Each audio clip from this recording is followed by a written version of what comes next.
E para piorar a situação do Fluminense, o Thiago Silva ontem no vestiário se despediu.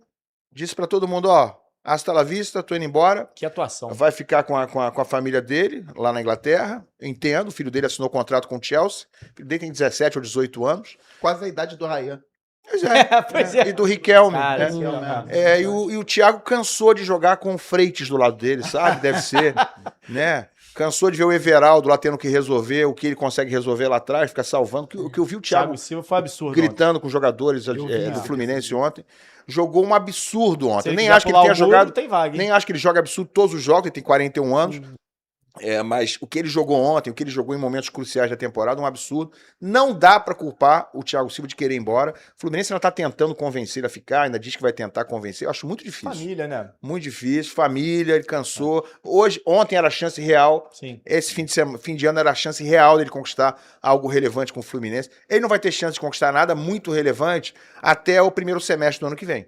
Né? Aí, se o Fluminense estiver bem na Libertadores, vão querer convencer ele a ficar até o fim do ano. Então, assim, ele não vai querer. Ele não vai querer. Ele não vai querer ficar pra jogar Carioca. Eu acho, tá? Eu acho que já era. Por isso... projetando mais o futuro da própria família, né? Do filho, de dar uma base, né? Um Sim, apoio. ele quer ficar junto do filho. É uma questão pessoal. Tá jogando né? lá, o filho agora tem contrato. E o Fluminense não, por outro motivo, tá trazendo o Nino de volta. Pra mim tava claro, eu falei isso aqui semanas atrás. Falei, tá trazendo o Nino, vai trazer, eu acho, a chance é muito grande. Exatamente porque o Thiago Silva tá indo embora. Até pela referência, né? Não só pela qualidade que o Nino tem, mas pra você manter uma referência ali, você perde um ídolo, você traz outro ídolo, né? Mais recente, né? Em relação a... Mas a questão é o seguinte, em relação ao Nino, o Cruzeiro quer, hoje a ESPN de manhã deu a informação de que o Palmeiras entrou na briga também, Palmeiras quer o Nino, seria um pedido do Abel Ferreira. Sobre isso eu quero dizer aqui uma coisinha que engloba a coisa de uma forma mais macro. O Fluminense tem que olhar para frente.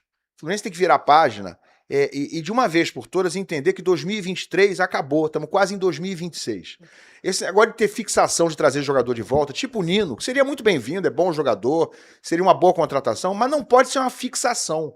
E não pode ser símbolo de solução para o Fluminense. O Nino não vai ser solução num time horroroso, num time limitado, num time sem elenco, num time tão deficiente, com titulares que não entregam, como Canóbio, como Serna, como René, como Freitas. Só para citar alguns, tá? Só para citar os principais, como o Everaldo, não precisa nem ser citado. Então, o Nino não vai chegar e vai transformar o Fluminense num time excelente, num time de primeira prateleira. Não vai. Não vai. O Fluminense vai fazer um trabalho maior, um trabalho de scout, de descobrir novos jogadores. Né? Vira a página. Bota essa fila para andar. Se vier o Nino, tá bom. Mas se não vier, tem que trazer gente nova. Tem que fazer como o Vasco foi fazer agora no meio da temporada, buscou jogadores que resolveram o seu problema em muitos aspectos. Não foi bem na reta final do Campeonato Brasileiro, mas você vê valor nos jogadores. No Cuesta, no Robert Renan, Gomes, no Barros, no Andrés Gomes, enfim. Jogadores que o Vasco trouxe, que o Vasco passou a ter no seu elenco, que são jogadores bem contratados, como o Botafogo fez no ano passado, com o trabalho de scout. O Fluminense parece que não tem scout, parece que só aposta em medalhão decadente, em jogador semi-aposentado, ou jogadores do futebol peruano sempre, estranhamente, sempre contratados para o Fluminense, mesmo que ninguém jamais tenha ouvido falar desses caras. Então o Fluminense, para o ano que vem, precisa de renovação e, mais do que isso, precisa dessa mentalidade de renovação, de alguém que dê oportunidade aos jovens, estou falando sim de quem contrata, e também do treinador. O Zubeldia chegou ao Fluminense com fama de inimigo da base lá pelos São Paulinos, muitos deles falam que ele era inimigo da base, e não foi à toa. Tá aí o resultado, tá provado, ele comprovou isso, ele confirmou, ele foi até o fim com as suas convicções, sem dar oportunidade a jogadores mais jovens. O Ryan, o Fluminense tem o Ryan. O Fluminense tem um Riquelme, que é uma espécie de Ryan do Fluminense. Para mim, joga a mesma coisa. Pode ser que não vingue como tá vingando o Ryan. Né? Mas sem testar, sem dar minutagem para ele, a gente jamais vai saber. Em termos de talento, eu vi o Riquelme jogar muitas vezes na base. É talentosíssimo. É um jogador muito diferenciado. Mas não tem oportunidades. Assim como o Júlio Fidelis, lateral direito, que é excelente. Acho que hoje é o melhor lateral que o Fluminense tem. Ouso dizer isso, é melhor do que o Samuel Xavier, que é bom, mas está em fim de carreira.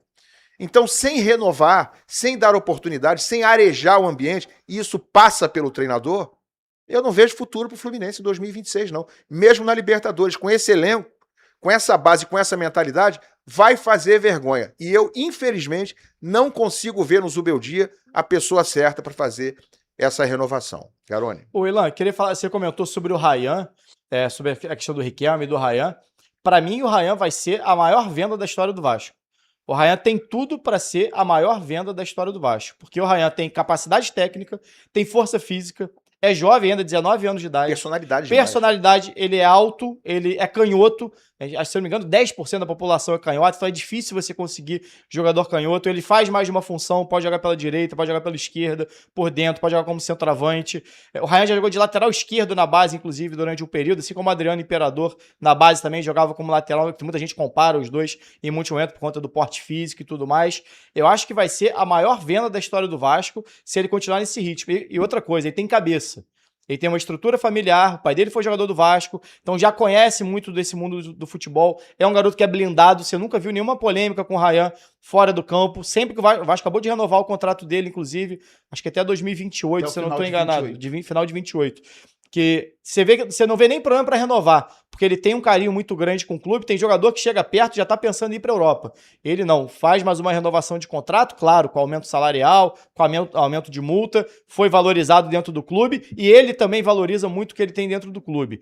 Então, assim, o momento do Ryan é muito, muito especial. É o artilheiro, um dos artilheiros da Copa do Brasil, foi um dos principais artilheiros do Campeonato Brasileiro, jogando grande parte da temporada como ponta, não como centroavante, e tem tudo que a Europa gosta. Força, velocidade, poder de definição, finaliza muito bem de média distância, finaliza bem dentro da área, tá aprimorando o cabeceio, não é um grande cabeceador, mas está melhorando, já fez jogo contra o Flamengo, inclusive, de batida de escanteio. Então, assim, não sei quando que o Vasco vai vender, mas em algum momento o destino do Ryan vai ser a Europa, porque é a normalidade hoje do futebol brasileiro. Mas para mim, tem tudo para ser a maior venda da história do Vasco.